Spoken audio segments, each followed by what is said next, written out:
محمد حسین شیخ بھائی سوال کرتے ہیں، کیا حضور محمد صلی اللہ علیہ وسلم کے وسیلے سے دعا مانگنا جائز ہے؟ کیا آدم علیہ السلام نے محمد صلی اللہ علیہ وسلم کے وسیلے سے دعا مانگی تھی؟ اس سوال کے دو حصے ہیں کہ کیا اللہ کے رسول صلی اللہ علیہ وسلم کے وسیلے سے دعا کرنا جائز ہے، اور دوسرا اس کی دلیل سے متعلق ہے جو اکثر دلیل لی جاتی ہے کہ کیا آدم علیہ السلام نے اللہ کے رسول صلی اللہ علیہ وسلم کے وسیلے سے دعا کی تھی۔ جہاں تک کہ نبی کریم صلی اللہ علیہ وسلم کے وسیلے سے دعا کرنے کا معاملہ ہے، اس تعلق سے کوئی ایسی روایت قابل اعتماد نہیں ہے جس کی بنیاد پر یہ کہا جائے کہ ایک آدمی دعا کرتے وقت میں یہ دعا کرے کہ اللہ میری دعا کو اللہ کے رسول صلی اللہ علیہ وسلم کے وسیلے سے قبول فرما۔ صحابہ کا یہ عمل ہم کو نہیں ملتا ہے۔ جو روایت اس کی دلیل میں پیش کی جاتی ہیں وہ روایت یا تو صحیح نہیں ہے یا پھر ان روایت سے وہ معنی لیا جاتا ہے جو کہ ان روایت میں نہیں ہے، یا تو وہ صحیح نہیں ہے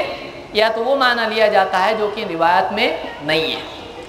جہاں تک کہ آدم علیہ السلام کی روایت ہے، اس کو امام الحاکم نے روایت کیا اور دوسروں نے بھی، امام البیہقی وغیرہ نے بھی، تو یہ روایت قابل اعتماد نہیں ہے، اس لیے کہ اس میں عبد الرحمن ابن زید ابن اسلم ہے، اور خود حاکم نے اپنی بعض کتب میں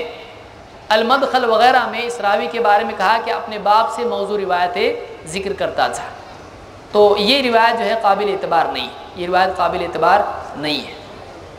اس لیے اس سے یہ ثابت نہیں ہوتا ہے کہ آدم علیہ السلام نے اللہ کے نبی صلی اللہ علیہ وسلم کے وسیلے سے دعا کی تھی۔ مزید بخاری کی روایت میں عمر بن خطاب رضی اللہ تعالیٰ عنہ کا بارش کے لیے دعا کرنے کے وقت یوں کہنا کہ اے اللہ، ہم نبی کریم صلی اللہ علیہ وسلم کے زمانے میں آپ کے وسیلے سے دعا کرتے تھے اور اب ہم آپ کے چچا کے وسیلے سے دعا کرتے ہیں۔ یہ قول جو امام البخاری نے کتاب الاستسقاء میں ذکر کیا ہے، یہ خود بتاتا ہے کہ اللہ کے نبی صلی اللہ علیہ وسلم کے وسیلے سے، آپ کے یعنی نام کے وسیلے سے دعا کرنا صحابہ نہیں کرتے تھے۔ اتنے بڑے مجمع میں نبی کریم صلی اللہ علیہ وسلم سے بڑھ کے وسیلہ اور کیا ہو سکتا ہے؟ آپ کو ترک کر کے آپ کے چچا جو موجود تھے، وہ چچا نہیں جن کی شہادت ہوئی تھی، وہ چچا جن کی وفات نہیں ہوئی، تو عباس رضی اللہ تعالیٰ کو آگے بڑھایا گیا اور انہوں نے دعا کی۔ تو نبی کو چھوڑ کر صحابی کا وسیلہ، افضل کو چھوڑ کر مفضول کا وسیلہ کیسے لیا گیا؟ اور اتنا بڑا مجمع صحابہ کا استسقاء میں آپ جانتے ہیں مرد عورت سب جمع ہو جاتے میدان کے اندر، تو کسی نے بھی نہیں کہا ایسا کیسا کر رہے آپ، یہ کیا کر رہے ہو، کسی نے نہیں کہا، بلکہ ان کی نزدیک یہ بات معروف تھی کہ اللہ کے نبی صلی اللہ علیہ وسلم کا وسیلہ جو تھا وہ آپ کی دعا تھی، آپ صلی اللہ علیہ وسلم سے کہتے تھے، آپ دعا کرتے تھے، جیسا کہ بخاری مسلم وغیرہ کی روایت میں ہے، جمعہ میں لوگ آئے، کہا کہ یا رسول اللہ بارش نہیں ہو رہی ہے، ایسا ہو رہا ہے، آپ نے دعا کی، تو اب آپ تھے نہیں اس وقت میں موجود، نہ لوگ آپ کی قبر پر گئے، سوچیے کتنی عجیب بات ہے۔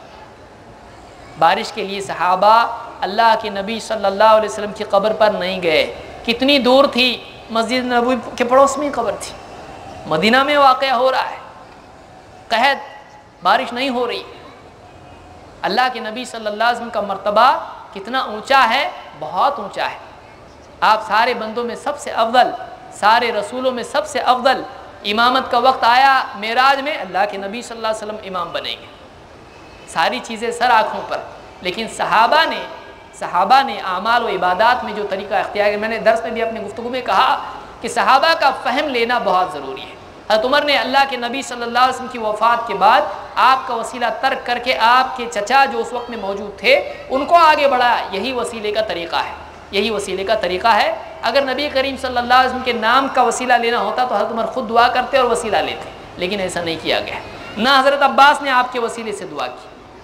تو یہ ابھی تک کہ ثابت نہیں ہوا ہے۔ اس میں مزید جو افراد یعنی اس میں تذبذب میں ہوں وہ مزید تحقیق کریں، اب تک کہ ہمارے نزدیک کوئی ایسی دلیل نہیں آئی اور علماء نے تحقیق کی پھر بھی نہیں ملی، تو ایسی کوئی دلیل اب تک کہ ہمارے سامنے نہیں ہے جس سے ثابت ہو۔